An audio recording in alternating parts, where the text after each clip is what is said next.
جس کے ساتھ چلو اس کو پتہ چلنا چاہیے اور جس کے خلاف چلو اس سے بھی پتہ چلنا چاہیے۔ درمیانی راستہ منافقت کا ہے۔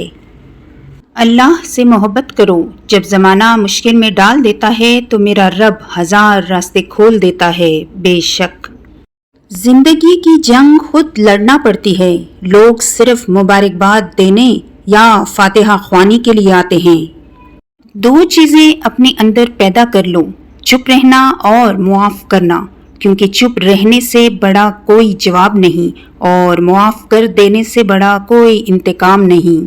اللہ سے دوستی کے بعد پھر ایک وقت آتا ہے جب آپ کو تنہائی سے ڈر نہیں لگتا، اکیلے رہنا برا نہیں لگتا، آنکھ میں سے لوگوں کی وجہ سے آنسو نہیں گرتے، ہونٹوں پر ہر وقت مسکراہٹ رہتی ہے، ہم سے کوئی بات کرے یا نہ کرے دل مطمئن رہتا ہے۔ بزرگوں سے سنا ہے کہ اگر سنو کہ پہاڑ اپنی جگہ سے ہل گیا ہے تو یقین کر لینا، مگر کسی کی فطرت بدل گئی ہے اس کا یقین کبھی مت کرنا۔ عادات بدل سکتی ہیں، فطرت نہیں۔ خود کو ایسا بناؤ کہ جہاں تم ہو وہاں تمہیں سب پیار کریں، جہاں سے تم چلے جاؤ وہاں تمہیں سب یاد کریں، اور جہاں تم پہنچنے والے ہو وہاں سب تمہارا انتظار کریں۔ حضرت علی علیہ السلام سے کسی نے پوچھا، آپ امیر المومنین ہیں، آپ نیچے کیوں بیٹھتے ہیں؟ آپ نے جواب دیا، نیچے بیٹھنے والا کبھی گرتا نہیں۔ ہر لکھی ہوئی بات کو ہر پڑھنے والا نہیں سمجھ سکتا، کیونکہ لکھنے والا احساس لکھتا ہے اور پڑھنے والا صرف الفاظ پڑھتا ہے۔ تعلیم کی کمی کو تربیت اچھی طرح ڈھانپ لیتی ہے، لیکن تربیت کے شگاف کی کمی کو تعلیم کبھی پورا نہیں کر سکتی۔ فضول گفتگو سے 2 قسم کے لوگ ہی بچ سکتے ہیں، ایک جس میں علم کی کثرت ہو، دوسرا جس میں ذکر کی کثرت ہو۔ مشین کو زنگ لگ جائے تو اس کے پرزے شور کرنے لگتے ہیں، اور عقل کو زنگ لگ جائے تو زبان فضول بولنے لگتی ہے۔ میں وہاں تک اچھا ہوں جہاں تک آپ کے مطابق ہوں۔ زندگی آسان کسی کی بھی نہیں ہوتی، بس اپنی اپنی اداکاری ہوتی ہے۔ کوئی جھیل لیتا ہے اور کسی میں برداشت کرنے کی طاقت ختم ہو جاتی ہے۔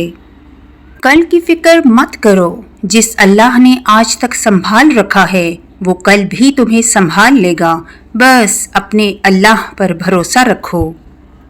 اعتماد ایک چھوٹا سا لفظ ہے جسے پڑھنے میں 1 سیکنڈ اور سوچنے میں منٹ اور سمجھنے میں دن، مگر ثابت کرنے میں ساری زندگی لگتی ہے۔ اپنی اولاد کی بہترین تربیت کی فکر کرو، سہولتوں کی نہیں۔ پرندے اپنے بچوں کو پرواز کرنا سکھاتے ہیں، گھونسلے بنا کر نہیں دیتے۔ لوگوں کو جانچنے کا کام تم نے سنبھال لیا، حالانکہ اعمال تولنے والا ترازو تو کہیں اور ہے۔ آزمائش میں اللہ اذیت دینے کے لیے نہیں بلکہ کچھ سکھانے کے لیے ڈالتا ہے۔ جتنی جلدی سیکھ جاؤ گے اتنی جلدی وہ دور ہو جائے گا۔ والد کے ساتھ ایسے رہیں جیسے لاٹھی ہوتی ہے جو حکم عدولی نہیں کرتی، بحث نہیں کرتی اور ہاتھ سے جدا بھی نہیں ہوتی۔ اللہ ان لوگوں کے ساتھ ہے جن کے دل بکھرے ہوئے ہیں۔ عقل مند انسان کبھی بیٹھ کر اپنی پریشانی کا رونا نہیں روتا، بلکہ بخوبی اس کے حل کی کوشش کرتا ہے۔ زندگی میں سکون چاہتے ہو تو کبھی کسی سے امیدیں مت رکھو، صرف اللہ پر بھروسہ رکھو۔ زندگی میں سکون اپنی مرضی پوری کرنے سے نہیں، اللہ کی مرضی پوری کرنے سے آئے گا۔ اور احسان کرو جیسے اللہ نے تم پر احسان کیا۔ پریشان ہو، یقیناً تم نے نماز اور قرآن چھوڑ رکھا ہے۔ حضرت علی علیہ السلام نے فرمایا، اس شخص کو دوست مت بناؤ جو کسی محفل میں آپ کو شرمندہ کرے، چاہے وہ مذاق میں ہی کیوں نہ ہو۔ جسے ماں باپ کی بات کی سمجھ نہیں آتی اس کو زمانہ بہت اچھے سے سمجھا دیتا ہے۔ روزانہ اس دنیا سے لوگوں کا رخصت ہوتے رہنا زندہ رہنے والوں کے لیے بہت بڑی نصیحت ہے۔ جن عورتوں کا موقف ہے کہ ساس سسر کی خدمت بہو پر فرض نہیں ہے، کیا ان خواتین نے یہ قیمتی بات اپنی بھابھی کو بھی بتائی ہے؟